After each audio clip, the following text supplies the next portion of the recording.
Good evening, welcome to the Big Story. I'm Regina Lay. I'm Gretchen Ho. And I'm Shawn Yao. Tonight's big stories. In Palawan to visit the Western Command, U.S. Defense Secretary Lloyd Austin reiterates that Washington's commitment to Manila is ironclad and will transcend any change of administration. The talk about enduring alliances goes all the way up to President Bongbong Marcos and his soon-to-be counterpart Donald Trump, who spoke on the phone today for the first time since the U.S. election. And it was certainly a busy day for the president. He also paid a visit to typhoon-stricken Catanduanes and vowed to make the province a priority in rebuilding efforts.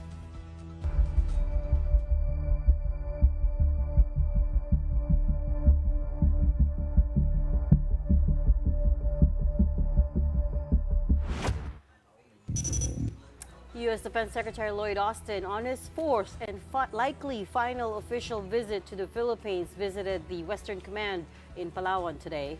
There, he reiterated America's ironclad commitment to the Philippines and stressed that the relationship will transcend changes of administrations. He also met with Filipino troops in charge of patrolling the West Philippine Sea.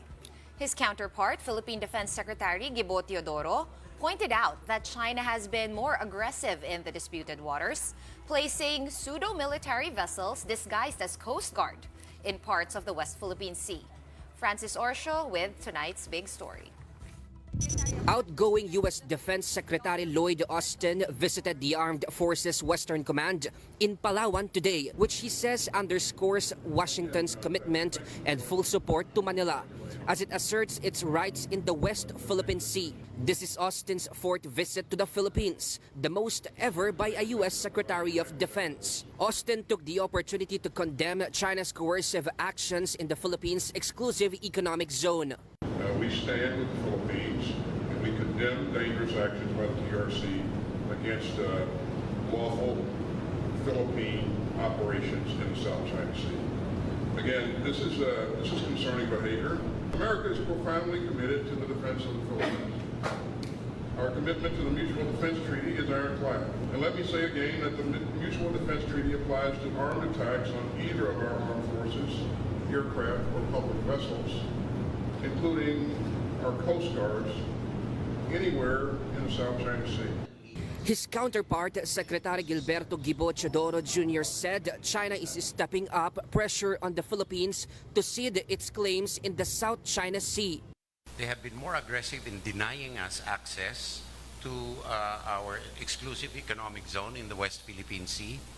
They have really placed a lot of these pseudo-military vessels disguised as Coast Guard vessels and maritime militia vessels in the areas in the West Philippine Sea. They have been very aggressive in their information operations against the Philippines.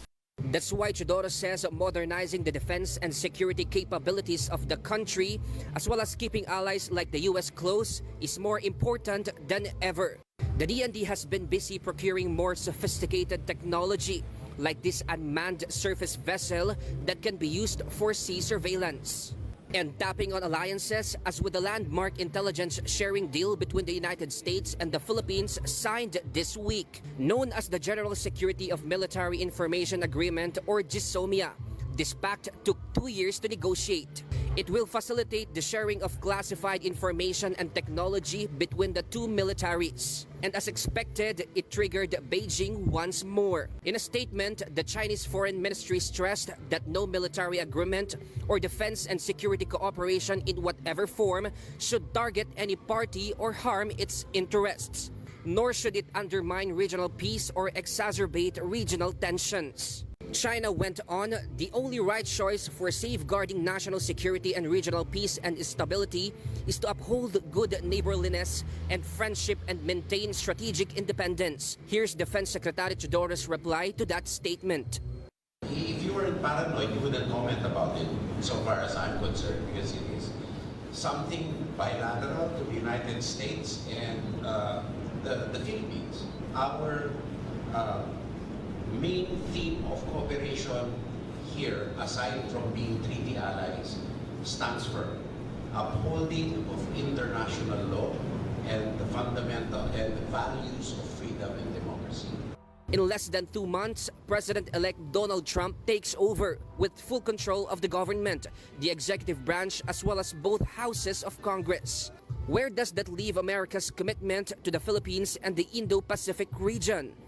The strength of our alliance, I think, will transcend changes of administration going forward. So, again, I won't speculate on any changes in policy or anything that the new administration may bring on board. What I will tell you is that this is an important country, not only to me, but to people in both parties back in the United States of America. Chodoro says it's also important to pay attention to how China will interact with the Trump administration this time around. With our anticipating a possible what will happen in the United States next year, we should be calling out what President Xi is thinking about insofar as China is concerned, because the operative factor, the causative factor which has caused this alliance to be as robust as it is the Chinese overreach and aggression in this part of the world. The U.S. Department of Defense says Austin's leadership has been critical to advancing the U.S.-Philippines relationship to where it is today. Yesterday at Camp Aguinaldo, he was presented with the Outstanding Achievement Medal by Chodoro in honor of his contributions to strengthening bilateral ties. Mobile journalist Francis Orsho, We Are One News.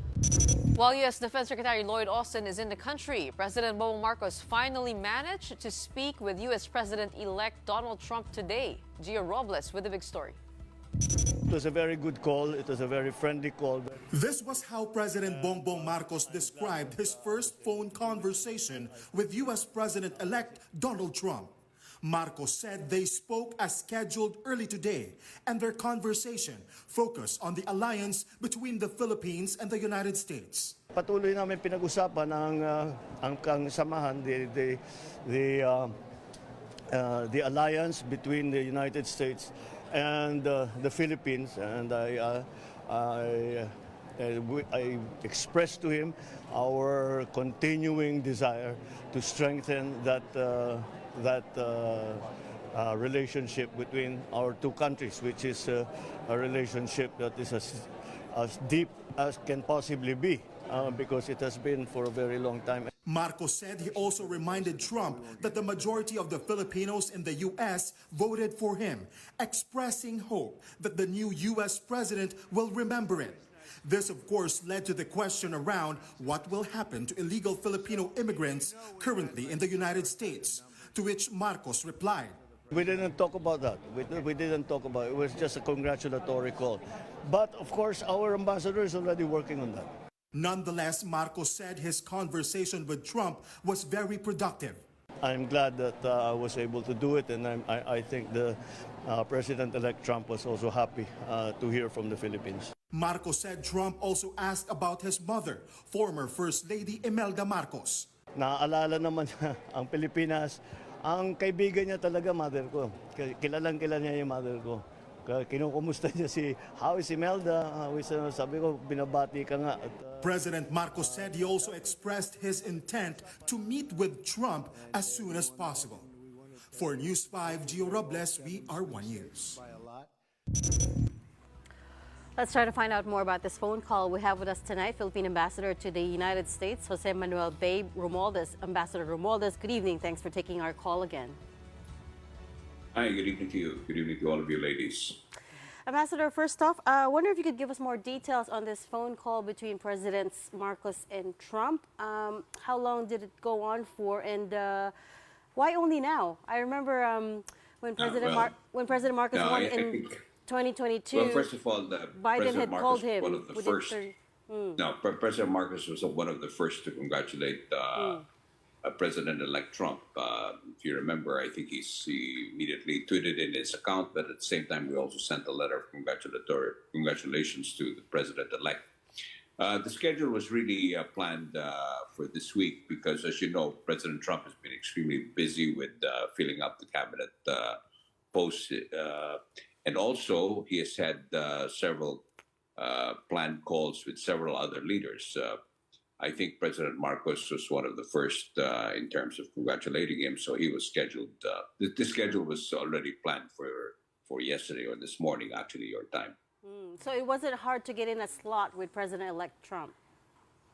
Well, I would say it was difficult. The bottom line is that we have a very good relationship with the United States, and of course I know a number of people around President Trump's transition team, so we were able to communicate that President Marcos would like very much to congratulate him, if not in person, at least through telephone, and they said that we will definitely schedule it. And your thoughts, Ambassador Babe, on how a working relationship between President Bongbong Marcos and the second presidency of Donald Trump would be like?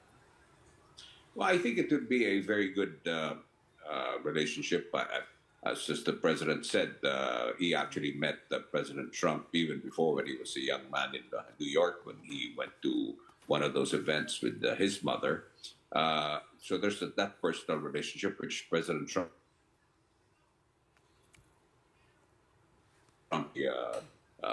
aware of. He is known to have to have personal relationships with heads of state, and I think that that relationship with the president would be a very good one. But at the same time, I think it's clear that our relationship with the United States will be maintained because of the challenges that we face. Our mutual defense treaty is very much in place, and as Secretary Austin has said, this is an ironclad commitment which I think will remain in place. This is a clear indication that we've been getting also from the Trump team. And Ambassador, how long did that phone call go on for? I don't think I heard you say. Well, I think it was for not a very long one, maybe about 10 minutes, 10 to 15 minutes. As I said, President Trump has been calling quite a number of the heads of state all over the world, and he's made a priority, especially to allies and friends like the Philippines. Ambassador, there was a sensitive issue that was not discussed in that phone call, something that we're all very concerned about. And of course, it is on the issue of illegal Filipino immigrants in the United States. Before you called for our kababayans, our TNT kababayans to come home, that it is better for the undocumented to leave rather than be deported. But you also said that the DFA may extend assistance but only give advice. Can you clarify that and put that into context for us? Well, first and foremost, from experience, I have known quite a number of people who were deported, and they've asked our help to try to see if they could get a visa, even just a tourist visa. And it's very difficult to do that. And so I was extremely concerned about many of the undocumented Filipinos who are here in the United States, that if they don't have a legal path, then it's best for them to voluntarily leave. Because we know for a fact that this immigration policy of President Trump is going to be a very, very strict one, and they intend to really implement it. That's the reason why he won in the first place. It's the immigration issue, and of course the economy here in the United States. Those are the two issues that propelled him into having his second term as President of the United States. President Marcos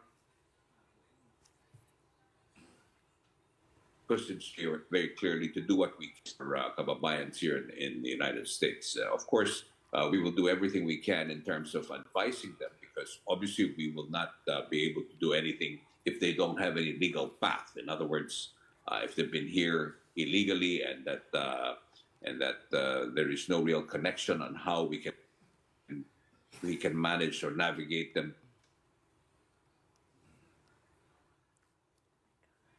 We will have to advise them to read it. We also have a planned meeting here in Washington, D.C. with all the heads of our consul generals from Guam, Honolulu, and the West Coast, San Francisco, L.A., Houston, and also here in Washington, and then Chicago and New York. And we're going to have precisely one of the main topics of our conversation or our meeting will be, of course, on how we can assist our Filipinos who are living here in the United States on a not legal basis, but an opportunity to be able to be legal. And if there is that opportunity, obviously they'll be able to have a path to stay here. So that's the first step that we're going to be doing. At the same time, we have Undersecretary Ed De Vega, who's going to meet with, he's actually head of the ATN, Assistance to Nationals.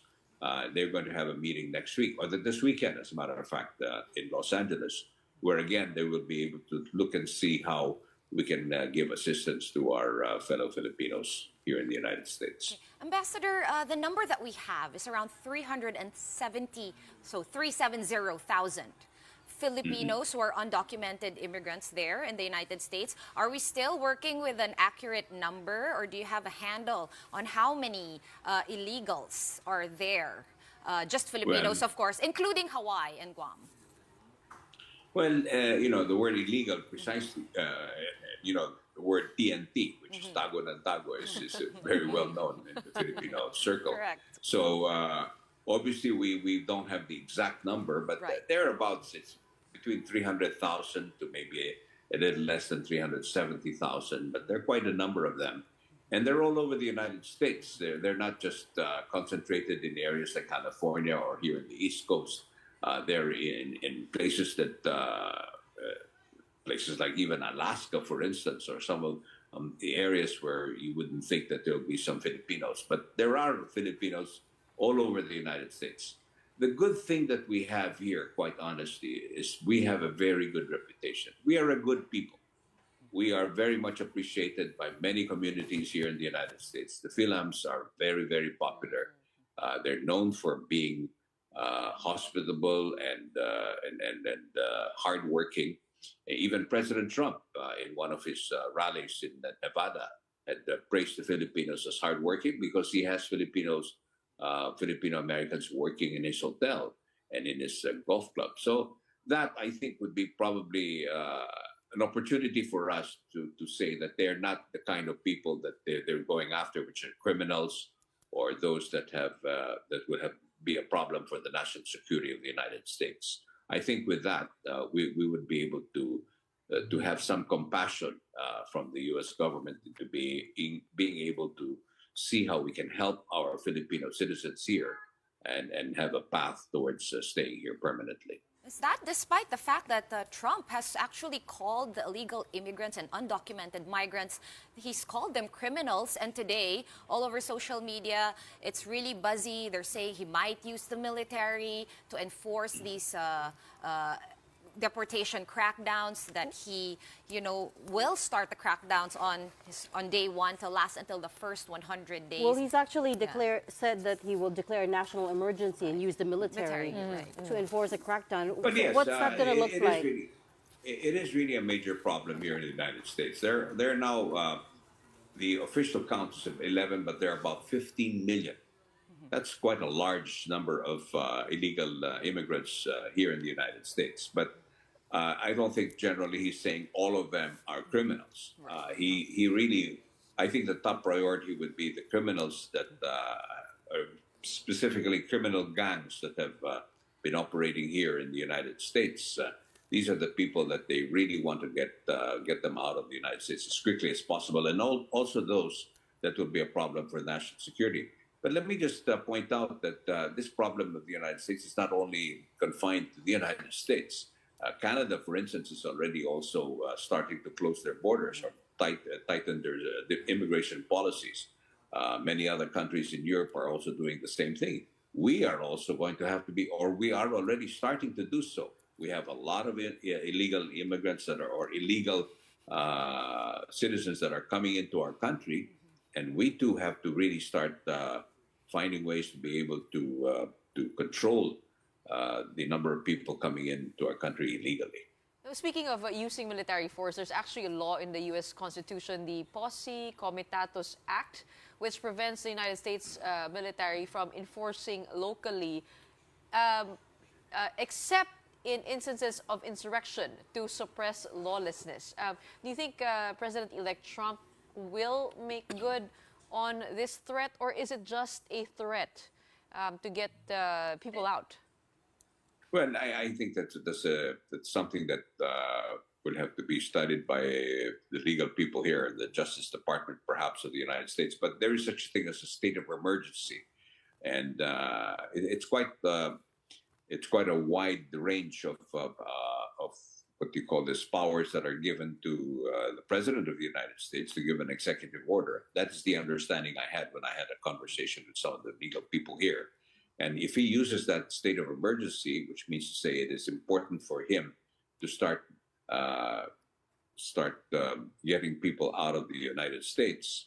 And if you remember, it was of course unfair at that time, but in World War II, they started to incarcerate Japanese nationals here in the United States because of what happened in World War II. So there's a possibility of it getting ugly if people don't follow, because it kind of reminds me also of martial law. I mean, I know that's a sensitive topic, but the Posse Comitatus Act is a bit vaguely worded when it comes to where the exemptions are in terms of using military force in suppressing lawlessness.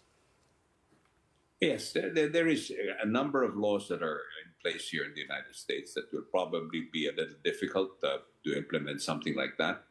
But as I said, President Trump now enjoys the powers that was given to him because he now controls the U.S. Well, the Republicans control the U.S. Congress, the House, and the Senate, and that's quite an achievement right there. The kind of power that the president will have at least in the first 2 years of his presidency. Okay. Ambassador Babe, real quickly, I believe undocumented immigrants there, at least in the United States, are also entitled to due process. So how is that all going to, will we still see them getting their due process? Or yes, there are quite a number of ways to be able to. That's the reason why it is important for us to get. We have a number of Filipino-American immigration lawyers that we've already consulted, and we will continue to consult them as soon as we get the exact immigration policy that will be in place when President Trump takes office in January 20th next year. And we will be able to get an indication of what we can tell those that are staying here illegally for now and see where they can file a way to be able to stay legally.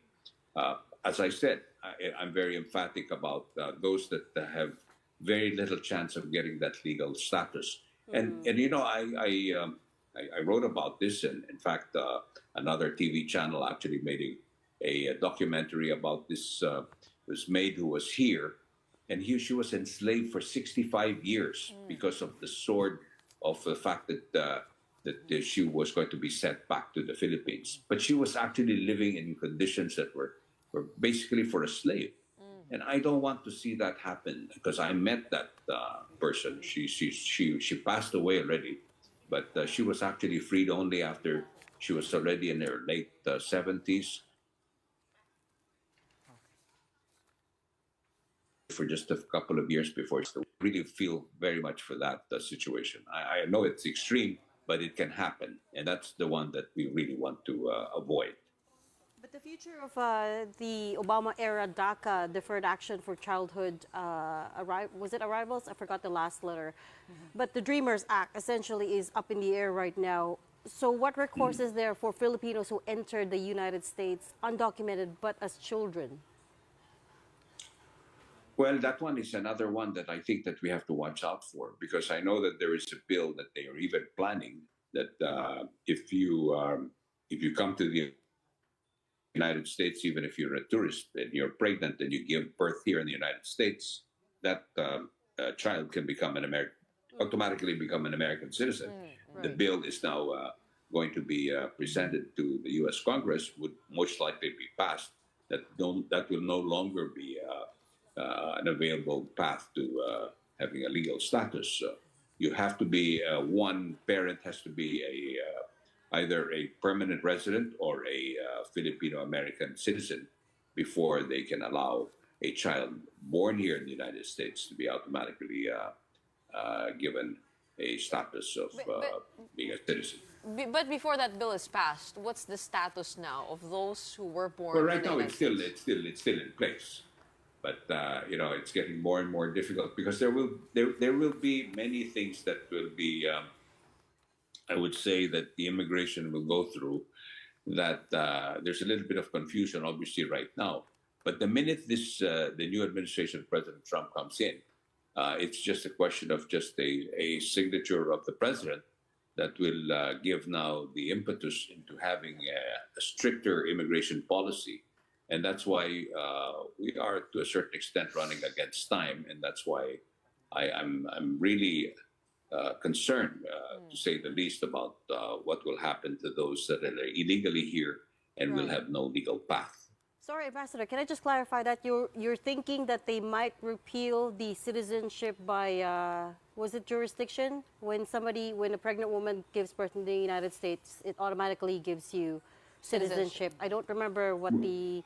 No, there is now a bill. There is a bill that is now pending, which will most likely be presented once again in the next U.S. Congress. And this bill specifically says that they will no longer grant citizenship to anyone who gives birth. They have to be first, the parents have to be, one of them have to be either an American citizen or a permanent resident of the United States. How fast do you see this bill getting passed? Especially in light of the fact that Republicans will control both houses of Congress. The Republicans are in control, so you can be sure that there'll be a lot of cooperation between the executive branch and the U.S. Congress. So, as I said, the powers that President Trump will have is quite enormous, considering the kind of mandate that he received. Ambassador, just a question for the people here in the Philippines. There are a lot of concerns about getting a U.S. visa. Should people get their U.S. visa now? Or is it going to be tighter during the Trump administration? What would be your advice? What would it look like? Yeah. Well, I always tell our friends, everybody, just do everything right. Really, I mean, there is no other way. Just apply, give them the right information, and always say the truth. Because one way or the other, the minute there is something wrong with your application, then there's already a mark in your name. And I say that there is now a lot of information sharing between many of departments or agencies here in the United States. So if you are, for instance, caught overstaying, that automatically goes into the system. And the minute you apply for a visa, renewal of your visa, because you stayed more than 1 day after you were given a stamp that says you can stay for 3 months or whatever number of days that you're allowed, that's already a big mark. And the consul has a lot of power in the embassy. They can immediately say, well, you overstayed, so your visa is denied. So these are things that I always tell people, we have to stop thinking in terms of panusutan or all of that, because it really just makes it more difficult. We have, like I said, we have a very good relationship with the United States. I quite honestly, we are not one of those that are being targeted, that we're always in the dark list.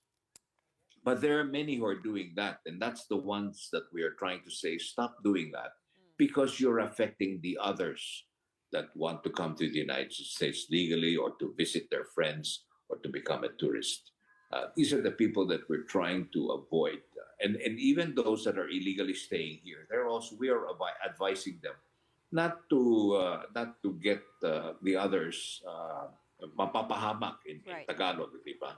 We want to make sure that, kung talagang hindi pwede, just go back first, because there's a way to be able to come back if you leave voluntarily, is what I'm saying.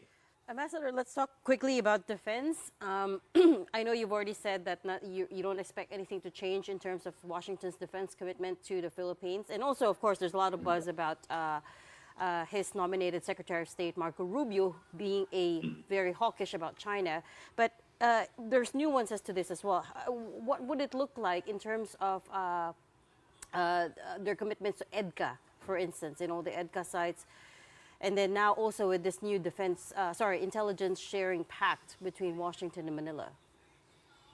Well, as Secretary Austin said, and I'm hearing the same thing from the Trump people, that all these commitments are going to be in place.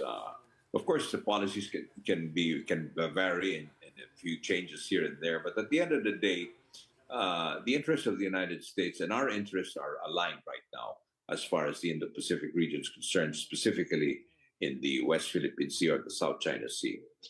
The most important real mutual interest is the fact that we, including the United States, do not want to have one country to say that they own and could control an entire area because trillions of dollars pass through the South China Sea. At the end of the day, it's all the bottom line is the economy or the economic prosperity of countries, and obviously the United States. That's why they have a continuing freedom of navigation operations that continue there in our area, precisely to keep the area free from any influence or control of other countries. Speaking of economic prosperity, President-elect Trump is, of course, famously transactional, and there's still a question of whether or not a U.S.-Philippines free trade agreement will ever come to pass. That's been in the works for a number of years now. Obviously, I'm sure you know about it. But what do you think? Is it dead in the water, or there's still hope?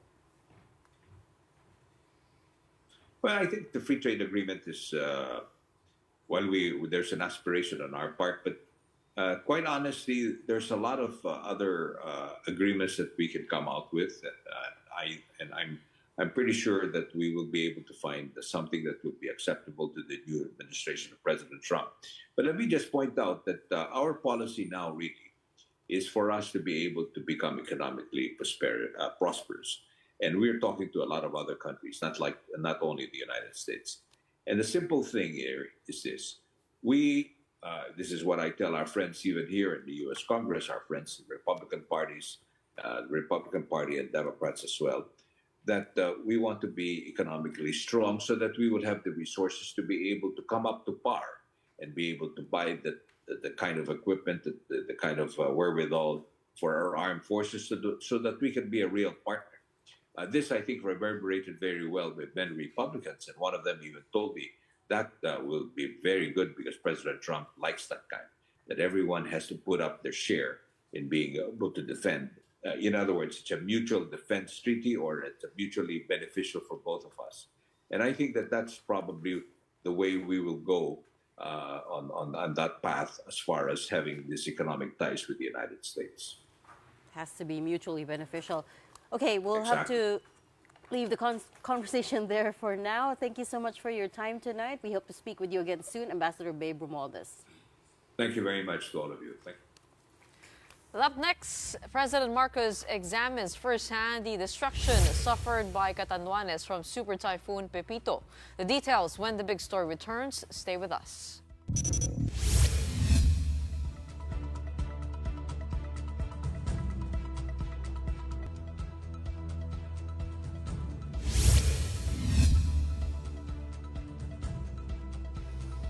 Welcome back. You're still watching the big story here on One News. President Bongbong Marcos visited and inspected the devastated province of Catanduanes earlier today. The palace also called on government agencies to do away with lavish Christmas parties and donate to those affected by the typhoons instead. Gio Robles has the story. From the presidential chopper, President Bongbong Marcos saw clearly the extent of the damage Super Typhoon Pepito wrought on the province of Catanduanes. Everywhere there were fallen trees and houses, offices, and other structures destroyed by floods and strong winds. The chopper landed next to Virac Sports Center. Residents immediately scrambled to get close to the president and beg. Presidente, sabi, matulungan niyo kami sa sira namin bahay. Gamot sana, gamot. Pre, sana matulungan mo kami kahit na maliit na bahay lang na matibay. They did not leave empty-handed, with Marcos leading the distribution of family food packs from the DSWD. He also handed out cash assistance amounting to a total of 2.5 million pesos. Napakalakas po ng tama ng Pepito at kayo ang nauna nung kami nasa Maynila at tinitignan namin ang sitwasyon dito sa inyo ay talaga ang naging problema dito ay yung hindi masyado sa ulan ngunit ang lalakas ng hangin. Kaya ay umabot yata rito ng 230 kilometers. On top of that, Marcos also turned over a 50 million peso check to the Catanduanes provincial government, along with a promise that he will prioritize the province's rehabilitation. Nagbibigay po kami, hindi pa wala pa rito, ngunit susunod na po. Nagbibigay po kami ng mga mga building materials po, mga yero, mga 2x2, pati martilyo, pati pako. Magdadala po kami para kahit paano masimulan ninyo ang pagpaayos ng mga inyong mga bahay. Before returning to Manila, the president met with national and local officials. His marching order immediately solved the water, power, and signal problem in the province. At the moment, potable water supply still hasn't resumed in the whole island, while power has returned to only 13 out of 315 barangays, and 9 out of 11 towns still have no telco signals. Earlier, Executive Secretary Lucas Bersamin requested government agencies to do away with lavish parties this Christmas and urged them to donate instead to typhoon victims and calamity-hit areas. For News 5, Gio Robles, we are One News. Let's go over now to Cagayan, where the city of Tuguegarao, as well as other towns in the province, remain flooded as upstream water from the Cagayan River continues to overflow. Brian Basa reports. Barangay Gosin Norte is among the nearly 40 villages that remain flooded in Tuguegarao in the wake of Super Typhoon Pepito. That's some 34,000 people whose lives have been battered not just by Pepito, but at least 5 more typhoons in the past 4 weeks. And even in a city that takes pride in resiliency, the people of Tuguegarao seem to have had enough. Now is the worst among all the 6 typhoons kasi talagang tumaas ang tubig. And we have so many communities underwater, not to mention even the livelihoods of the other sectors are affected kahit pa hindi sila nabaha. From the air, this is how Cagayan's capital city looks like, engulfed in muddy water as far as the eye can see as the Cagayan River continues to swell despite the already fair weather. On the ground, the situation is even more dire as there are residents who remain trapped in their homes. Sa evacuation center, punong-puno na po, and kung sakali man po makuha yung first floor namin, may taas naman po kaming ano. Yung damit ko nandun sa kwarto. O basa na yun. Mawala siya ng tubig eh. Maglalaba kami. Palago wala ng tubig. In areas where the flood has subsided, residents are trying to move on from Pepito's onslaught as best as they could. This road has become an area for doing chores and drying wet belongings. The sidewalk has turned into a stable for farm animals. Local officials are now in talks with the national government for long-term aid. The city knows that the recovery will be long. Its residents just hope that the fair weather will last long enough for them to do so. In Tuguegarao City, for News 5, I'm Brian Basa, and we are One News. Another quick break for now. Right after that, a House panel approves a bill that will keep offshore gaming and all its forms out of the Philippines, hopefully for good. The details when we return. Keep it here.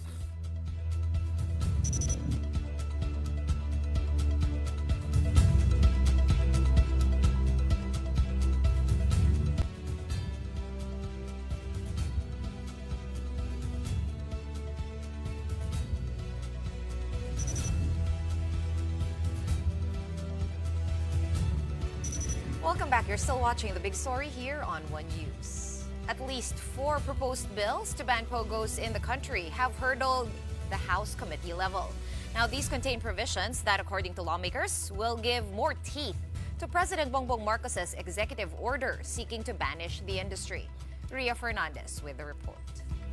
Less than 2 weeks after President Bongbong Marcos issued an executive order banning POGOs in the country, 4 connected bills have hurdled the House Committee on Games and Amusements. These are House Bill 10987, or the Anti-Offshore Gaming Operations Act, which came as an offshoot of the House Quad Committee hearings. The committee also agreed to consolidate these with House Bills 10725, 10636, and 10525, which all seek to ban POGOs in the country. Prior to this, the committee discussed the importance of including in the bill the revocation of all POGO-related licenses issued not just by PAGCOR but other agencies as well, such as the Special Economic and Freeport Zones, a provision which was not included in EO 74. In an event where the President was asked if there's a need for a law to ban POGO, the President said no law is necessary. How would you reconcile your answers with that? Your Honor, I have to, maybe the law, it has a general mention of granting of license, but when it comes to gaming, it has to be very, very detailed. PAGCOR has requested the exemption of special class BPOs, which are service providers that support operationally gaming companies outside of the Philippines but do not accept bets. PAGCOR assured lawmakers these are heavily monitored. Internet gaming licensees are also on the chopping block. Records from the agency show there are only 27 remaining IGLs in the country, all bound for closure. More than 10,000 foreign POGO workers have also left, according to the Bureau of Immigration. Meanwhile, PAGCOR has begun hosting job fairs for the almost 30,000 Filipinos affected by POGO closures. This is supplemented by more than 10,000 job vacancies offered by the Department of Labor and Employment. For News 5, I'm Ria Fernandez. We are One News. The House Committee on Government says it will coordinate with the Philippine Statistics Authority to verify the identity of the now infamous Mary Grace Piatos. That is a name listed on some of the Office of the Vice President's acknowledgement receipts for confidential funds. That person, in fact, received some of the largest disbursements. But lawmakers continue to doubt this is a real person and have since offered a 1 million peso reward to anyone who can shed light on his or her identity. They're even offering Piatos an executive session already. Kaya nga namin iniimbitahan yung mga right person para at least maipaliwanag nila. Kasi tanging sila lang nakakaalam kung ano po talaga, kung totoo ba to, yung identity nito. At kung malalagay naman sa alanganin, they can always ask for an executive session. And we'll definitely give it. I'm so excited to meet Mary Grace Piatos, di ba? Ibibigay namin sa kanya yung executive session na yun, magpakita lang siya. May 1 million pa siya. Apart from problems with the dates and other inconsistencies in the acknowledgement receipts, Congressman Chua also said they discovered other irregularities such as similar strokes in the signatures and the same ink being used. He says they will consult penmanship experts to get to the bottom of things. Parang bagamat iba-iba yung pangalan, pero yung stroke kung paano pinirmahan ito ay isa lang. Tapos pati po yung ballpen na ginamit, iisang tinta. So kaya medyo highly suspicious po yung mga acknowledgement receipt na sinumite. On that soundbite, and of course, she can't stop laughing at Mary Grace. But we're giving him or her the benefit of the doubt, right? It is, it is our last story for tonight because it is also a call out. 1 million pesos. Okay. If you can find Mary Grace Piatos. That is a challenge. Do not fabricate. Okay, we have no more time. That's it for the big story. Parang nag-crave lang ako ng ano. We're not buying you anything. Bilis na. We're One News all sides all the time. Thanks for watching.